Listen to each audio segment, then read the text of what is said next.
الحمد لله الذي هدانا لهذا وما كنا لنهتدي لولا أن هدانا الله أما بعد.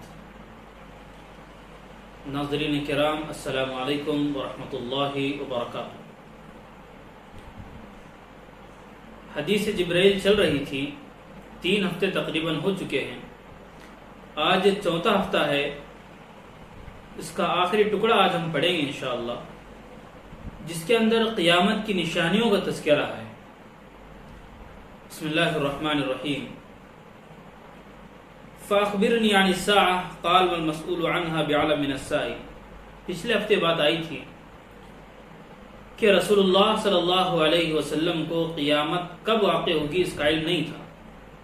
اللہ کے علاوہ اس کا علم کسی کو نہیں ہے کہ قیامت کب واقع ہوگی. ہاں، قیامت کے قریب جو نشانیاں وارد ہوں گی، واقع ہوں گی، ان نشانیوں کی طرف اشارہ کیا گیا ہے کہ یہ نشانیاں ہیں. جب یہ نشانیاں ہونے لگی تو سمجھ جاؤ کہ قیامت قریب ہے. یہ رسول اللہ صلی اللہ علیہ وسلم نے بیان فرمائی ہے. تو یہاں پر جبرائیل علیہ السلام نے جو سوال کیا تھا کہ اس کی نشانیوں کے بارے میں آپ بتائیں. فاخبرنی عن اماراتها.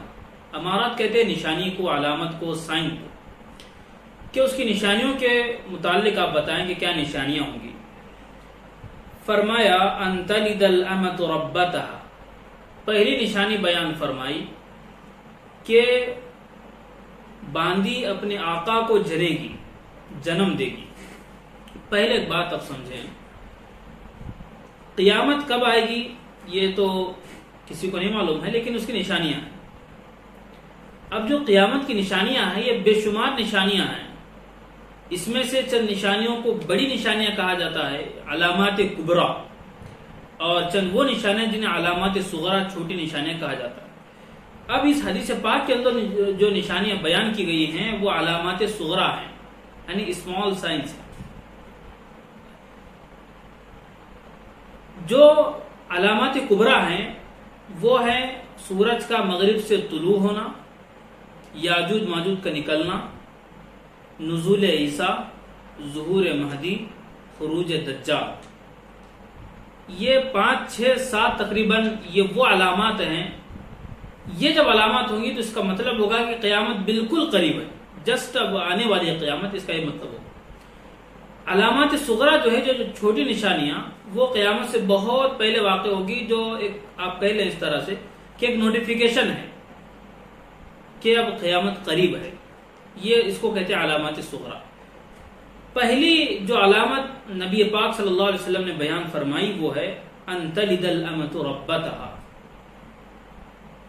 کہ باندی اپنے آقا کو جنم دے گی. اب یہ تو ہو نہیں سکتا کہ باندی اپنے آقا کو جنم دے گی. مفسرین نے، شارحین حدیث نے اس حدیث کی بہت ساری توجیحات کی ہیں، بہت سے مطالب بیان کیے ہیں، لیکن جو سب سے راجح قول ہے اس کو ہم یہاں بیان کریں گے. وہ یہ ہے کہ اولاد ماں باپ کی نافرمان ہو جائیں گی. اس کو تعبیر کیا ہے اس بات سے کہ باندی اپنے آقا کو جنے گی. یعنی اولاد کا بیہیویئر ماں باپ کے ساتھ اس طرح ہوگا جیسے ایک آقا کا اپنے غلام کے ساتھ یا باندی کے ساتھ ہوتا ہے. جس طرح اس کو حکم کے انداز میں باتیں کی جاتی ہیں، اس طرح کا انداز بچوں کا ہوگا اپنے والدین کے ساتھ، اولاد کا ہوگا اپنے والدین کے ساتھ. والدین کی نافرمانی بڑھ جائے گی.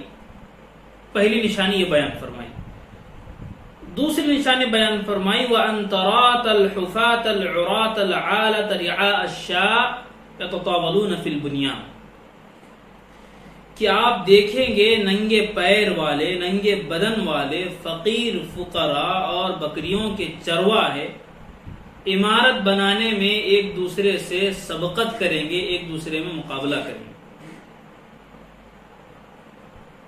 حفاظ کہتے ہیں بغیر چپل والا، یعنی ایسی ان کے فقر و فاقہ اتنا تھا کہ پیر میں پہننے کے لیے چپل نصیب ان کو نہیں تھا، اور جسم کو ڈھانپنے کے لیے کپڑا میسر نہیں تھا.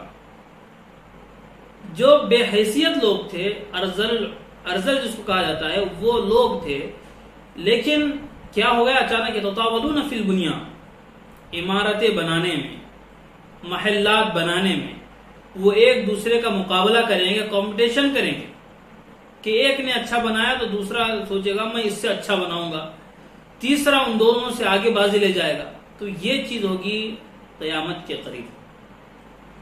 دو لفظوں میں اگر کہا جائے، یہاں پر جو باتیں بیان کی گئی ہیں، والدین کی نافرمانی، مال و دولت کی فراوانی، یہ دو وہ چیزیں ہیں جو قیامت کی قریب ہونے کی نشانیاں ہیں.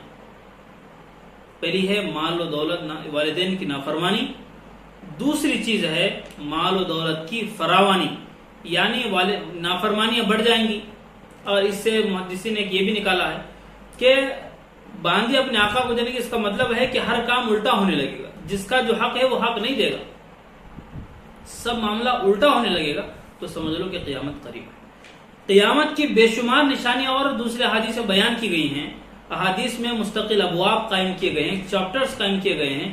باب الملاحم کے نام سے، باب المنصورات والملح کے نام سے، باب اشراط الساعہ کے نام سے، یعنی قیامت کی نشانیاں، قیامت کے واقع ہونے کے جو علامات ہیں اس کو تفصیل سے بیان کیا گیا. اور جو کتاب ہم پڑھ رہے ہیں ریاض الصالحین، اس کے آخر میں بھی باب المنصورات والملح ایک باب قائم کیا گیا. بڑا لمبا باب ہے، اس کے اندر قیامت کی پوری منظر کشی کی گئی ہے کہ قیامت کیسے واقع ہوگی، حضرت عیسیٰ علیہ السلام کا نزول کیسے ہوگا، پھر ظہور مہدی، پھر یاجوج ماجوج کا تذکرہ اس کے اندر ہے، پھر اس کے بعد عیسیٰ علیہ السلام کے کیا کارنامہ ہوگا، پھر اس کے بعد جنت و جہنم جب فیصلہ ہوگا تو جنت کے ساتھ، جنت کے اندر جنتیوں کے ساتھ اللہ رب العالمین کا کیا معاملہ ہوگا. وہ تمام باتیں وہاں پر بیان کی گئی.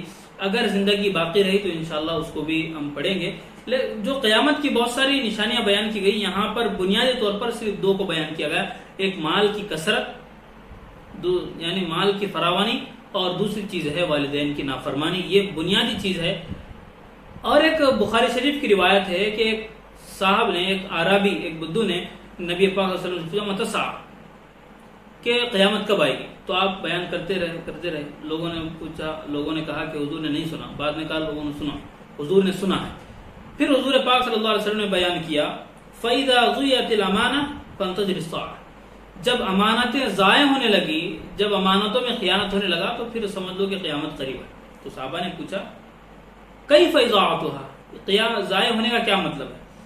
فرمایا اذا وسد الامر الى غیر اہلہ فانتظر الساعہ، کہ جب حکومت کو نااہل کے حوالے کر دیا جائے، جب نااہل کو حکمراں بنا دیا جائے، جو حکومت کا اہل نہیں تھا، اس کے اندر ایبلٹی نہیں تھی، اس کی کیپیسٹی اس کے اندر حکومت کو چلانے کی نہیں تھی، ایسے لوگوں کے پاس جب ریاست جاتی ہے، حکومت جاتی ہے، تو پھر سمجھ لو کہ قیامت قریب ہے. یہ بھی ایک نشانی وہاں پر بیان کی گئی اور بے شمار نشانیاں بیان کی گئی ہیں.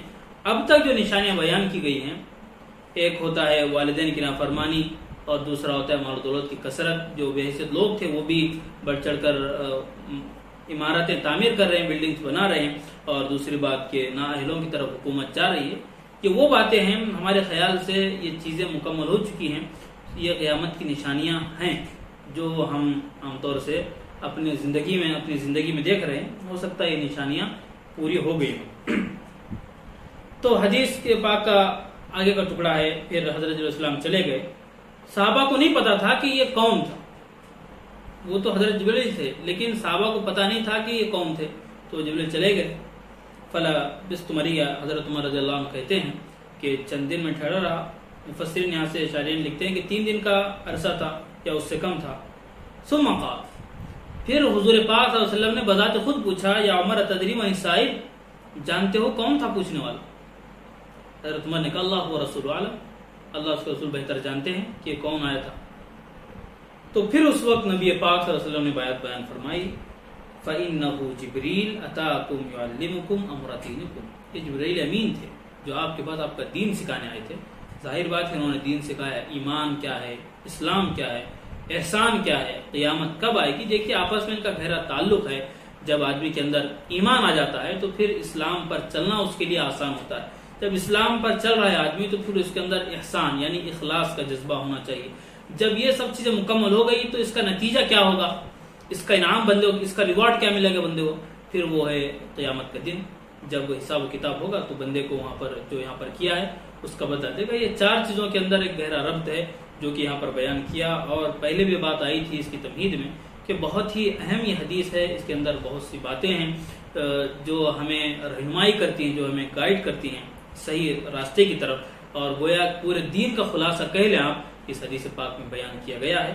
تو یہ 4 ہفتے لگے اس حدیث کو کمپلیٹ ہونے میں، بہت سی باتیں اس کے اندر ہوئی ہیں۔ تو اللہ رب العالمین سے دعا ہے اللہ تعالیٰ کہنے والے کو بھی اور سننے والوں کو بھی اس پر عمل کرنے کی اور اس کو اپنی زندگی میں لانے کی توفیق عطا فرمائیں۔ وآخر دعوانا ان الحمد للہ رب العالمین۔